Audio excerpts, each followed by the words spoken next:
नमस्कार बच्चों, एकता के विषय में हम सभी जानते हैं। यहाँ एकता किसी का नाम नहीं, बल्कि वह मूल्य जिसकी वजह से हम साथ मिलकर रहने की प्रेरणा पाते हैं, इंस्पिरेशन पाते हैं। एकता में बड़ा बल होता है, बड़ी ताकत होती है, स्ट्रेंथ होता है। यदि हम एक होकर रहते हैं तो किसी भी बुरी परिस्थिति का सामना हंसकर कर लेते हैं।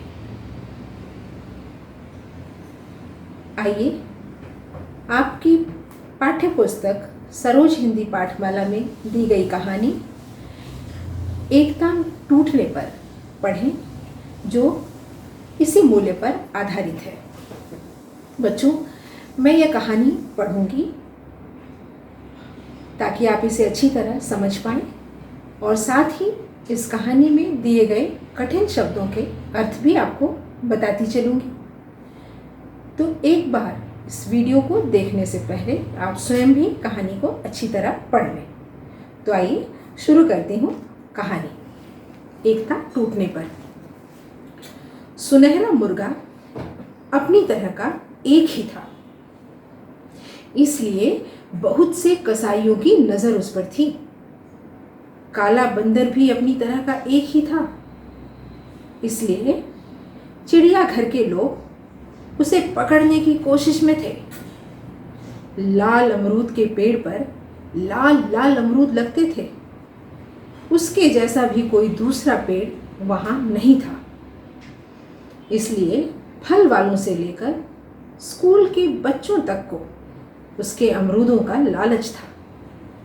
पर उन तीनों ने मिलकर एक ऐसी योजना बना रखी थी कि कोई उनका कुछ बिगाड़ नहीं पाता था। जब कोई कसाई मुर्गे को पकड़ने के लिए आता तो पेड़ उसे लुभाने के लिए 2-3 पके अमरूद नीचे टपका देता। बच्चों, कसाई का अर्थ है वह जो पशु पक्षियों को काटने का काम करता है, जिसे हम अंग्रेजी में बुचर कहते हैं। और टपका देना का अर्थ है नीचे गिरा देना, जिसे अंग्रेजी में टू ड्रॉप भी कहा जाता है। उन अमरूदों की खुशबू ही ऐसी थी कि कसाई पहले अमरूद चखने में लग जाता। चखना अर्थात खाना खाने से पहले उसे परखना, यानी उसे एग्जामिन करना, टेस्ट कर। इस बीच बंदर 2-1 कच्चे अमरूद तोड़कर इस तरह उसके सिर का निशाना बनाकर फेंकता कि कसाई अपना होश खो बैठता। आखिर जब वह ऊपर की ओर देखता तो बंदर को मुर्गे की पीठ पर देखता और बंदर मुंह बिचकाता नजर आता। मुंह बिचकाना का अर्थ होता है मुंह बनाना, मुंह चढ़ाना, जो कि आप भी करते हैं, जिसका अर्थ है अंग्रेजी में टू ग्रिमेस और टू डिस्टॉर्ट। वहां से चलने लगता तो उसे पता चलता कि उसका थैला भी गायब है। थैला सामान सहित पेड़ की सबसे ऊंची टहनी पर लटक रहा होता। साथ ही पेड़ साए साए करता उसकी हालत का मजा ले रहा होता। जब चिड़ियाघर के लोग बंदर को घेरने के लिए आते तब पेड़ उसे अपनी पत्तियों और शाखाओं में छिपा लेता। शाखाओं का मतलब है डालियां, अंग्रेजी में ब्रांचेस। किसी की उस पर नजर नहीं पड़ती। नीचे मुर्गा जोर जोर से पंख फड़फड़ाकर इतनी धूल उड़ा देता कि उनके लिए वहां खड़े होकर सांस लेना मुश्किल हो जाता। आखिर वे वहां से हटने लगते तो पेड़ अपने सबसे पिलपिले अमरूद नीचे टपकाकर उन्हें फिसला देता था। वे किसी तरह गिरते पड़ते वहां से लौटते तो उन्हें पता चलता कि उनका बंदर पकड़ने का जाल मुर्गे की चोंच में है और मुर्गा पेड़ की सबसे ऊंची टहनी पर बैठा है। थोड़ी दूर जाने पर उन्हें पीछे से मुर्गे की बांग सुनाई दे जाती। बांग का अर्थ है मुर्गे जो आवाज करते हैं उसे बांग देना भी कहते हैं, मुर्गे का बांग देना। कुकड़ू कू लगता जैसे मुर्गा उनका मजाक उड़ा रहा है। इसी तरह जब फल वाले या स्कूल के बच्चे पेड़ से अमरूद तोड़ने के लिए आते तब पहले उनका सामना बंदर से होता। बंदर इस तरह उनके इर्द गिर्द चक्कर काटता और उन्हें डराता कि उनका पेड़ के नजदीक जाने का हौसला ही न हो पाता। अगर उन लोगों के पास अपना कोई खाने पीने का सामान होता तो उसे भी वह चट कर जाता यानी खा जाता था। मौका लगने पर किसी के बाल नोच देता, किसी के कान उमेट देता। इतने पर भी वे लोग पेड़ के नज़दीक पहुंच जाते तो वहां उन्हें मुर्गा बेजान सा तड़पता नजर आता। मुर्गे की चोंच एक अमरूद में होती, जैसे कि अमरूद खाकर ही उसकी यह हालत हुई हो। लोग बीमारी के डर से अमरूद तोड़ने का इरादा छोड़कर वहां से लौट पड़ते। लौटते हुए यह और पता चलता कि अमरूद के लिए जो टोकरी साथ लेकर आए थे वह बंदर के सिर पर है और बंदर एक मस्खरे की तरह आवाजें पैदा करता पेड़ की सबसे ऊंची डाल पर बैठा टांगे हिला रहा है। मस्खरे यानी हंसाने वाला, हंसोड़, विदूषक, जिसे अंग्रेजी में जोकर भी हम कहते हैं। इस तरह वे मजे में दिन काट रहे थे कि एक दिन घनघोर घटाएं घिर आई। पहले मूसलाधार वर्षा हुई, फिर ओले बहुत गिरे। जब उन तीनों ने साथ मिलकर अपना अपना बचाव करने की योजना बनाई थी तब इस दिन की बात नहीं सोची थी। पेड़ अपनी जगह परेशान था। ओलों से उसके सब अमरूद नष्ट हुए जा रहे थे। बंदर का अपनी जगह भीग भीग कर बुरा हाल था। ऊपर से ओलों की मार उसकी जान ले रही थी। मुर्गे की भी हालत खस्ता थी। वर्षा से भारी होकर उसके पंख खुल ही नहीं पा रहे थे। ऊपर से ओलों की झड़ी उस पर गोलियां दाग रही थी। बच्चों, घनघोर का मतलब होता है बहुत घना, भयंकर रूप से, वेरी डार्क क्लाउड। और योजना का अर्थ होता है उपाय, किसी काम का विचार करना और उसके पूर्व उसकी व्यवस्था करना, जिसे कहते हैं टू प्लान। ये दोनों छुटको किसी काम के नहीं। पेड़ ने झल्ला कर सोचा, मैंने आज तक हर मुसीबत में इनकी जान बचाई है, पर आज मुझ पर इतनी बड़ी मुसीबत आई है तो इन्हें अपनी अपनी पड़ी है। मेरा हाल तक नहीं पूछा, मदद करना तो दूर रहा। मैंने भी क्या साथी चुन रखे हैं। बंदर ने ठंड से कांपते हुए अपने से कहा, एक पेड़ है जो जमीन में गड़ा होने की वजह से सुरक्षित है। दूसरा पक्षी है जिसे आकाश में उड़ सकने के कारण कोई खतरा नहीं। आज तक मुझसे ये अपनी रखवाली कराते रहे, पर आज मुझ पर इतनी सख्त मुसीबत आ पड़ी है तो दोनों चुपचाप ताकते हुए मजा ले रहे हैं, कर कुछ नहीं रहे। बंदर का और पेड़ का तो हमेशा साथ है। मुर्गे ने मन में कुड़कुड़ाना शुरू किया, मैं क्यों बेवकूफ बनकर इन दोनों के बीच फंसा हूं।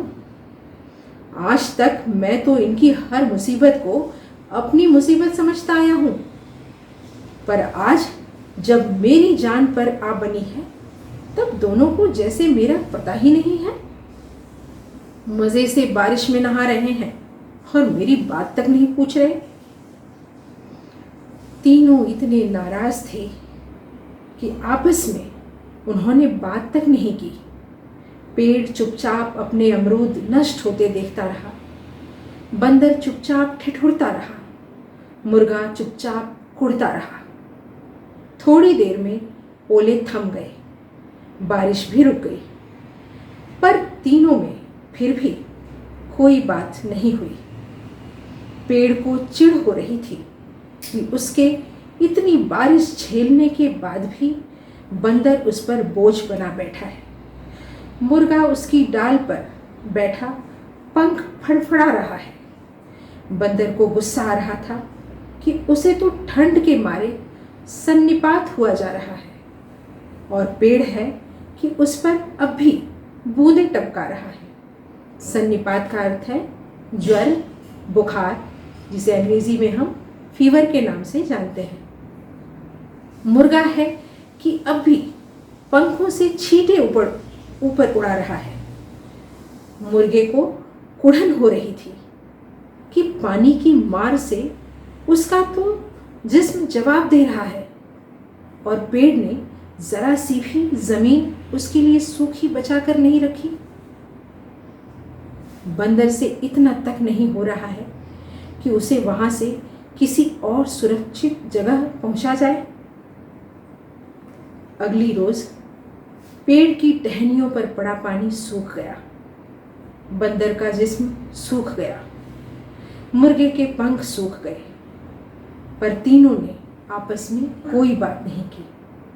पेड़ सोचता रहा, अब आए इन दोनों पर कोई मुसीबत तो देखूंगा अपने को कैसे बचाते हैं। बच्चों, कुढ़न का अर्थ है खीज, जिसे अंग्रेजी में रिसेंटमेंट या जेलसी कहते हैं, और जिस्म का अर्थ है शरीर, गात, देह, तन, जिसे अंग्रेजी में हम बॉडी के नाम से जानते हैं। आइए अब कहानी को आगे सुने। बंदर ने कहा, मैं अब इनकी कोई मदद नहीं करूंगा।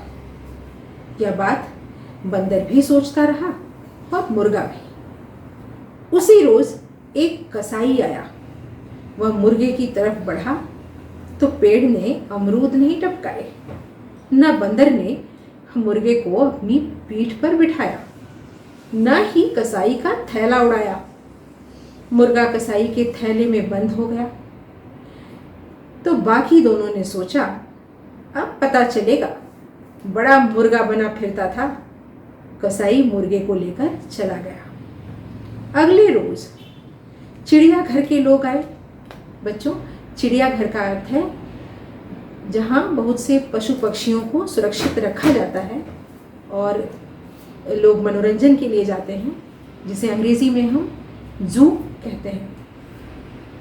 उन्होंने बंदर को पकड़ने के लिए जाल बिछाया, तो पेड़ ने वह टहनी ही टूट जाने दी। टहनी अर्थात डाल, शाखा, इसे अंग्रेजी में ब्रांच भी कहते हैं। थोड़ी देर में बंदर जाल में था और चिड़ियाघर के लोग उसे घसीटते हुए लिए जा रहे थे। घसीटते हुए अर्थात ड्रैग करते हुए। बंदर ने जब छूटने के लिए हाथ पैर मारे तो उन्होंने उसे खूब पीटा। पेड़ ने उसकी यह हालत देखी तो मुस्कुरा दिया। मन में उसने सोचा, अब रात दिन पिंजरे में रहना पड़ेगा तो इसे होश आएगा। तो बड़ा बंदर बना फिरता था। उससे अगले रोज बहुत से लोगों ने पेड़ को घेर लिया। पेड़ ने सहम कर देखा कि उनके पत्थरों और डंडों का कोई जवाब उसके पास नहीं है। तड़ तड़ तड़, थोड़ी ही देर में उसके सारे अमरूद झाड़ लिए गए। फिर किसी ने कहा कि पुराना पेड़ है, इसे काट कर इसकी लकड़ी जलाने के काम में लानी चाहिए। एक आदमी के पास कुल्हाड़ी थी। बस उसी समय पेड़ की जड़ पर कुल्हाड़ी चलने लगी। कुल्हाड़ी का अर्थ होता है एक्स। थोड़ी देर में अमरूद टोकरियों में भरकर जा रहे थे और पेड़ की लकड़ियां लोगों के कंधों पर लदकर। एक गिलहरी वहीं रहती थी।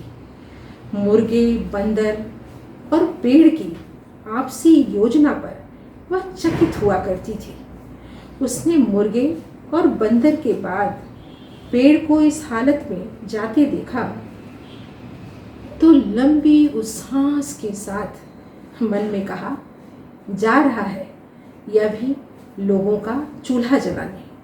बड़े दोस्त बने फिरते थे। बच्चों, इस कहानी के कहानीकार लेखक हैं श्री मोहन राकेश।